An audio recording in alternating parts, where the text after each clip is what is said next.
আমি জানি না কি পার নাম্বার কি আমি যখন নথিটা হচ্ছে আমার নথিটা হাতে ধরে দিলে ক্যামেরা আবার আধার কার্ড লেখা আমি করে যাচ্ছি বাবা মায়েরও তোর নাম ভুলভাল বাবার নাম একটা রয়েছে তারপর বংশ তালিকা বংশতে কেউ না একটা তালিকা মতো হবে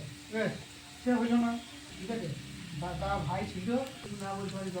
জন্মতে না বলতে পারি আমার খাবার আছে ঠিক আছে তারপর প্যান কার্ড আছে আধার কার্ড আছে এইসব দিক থেকে আমার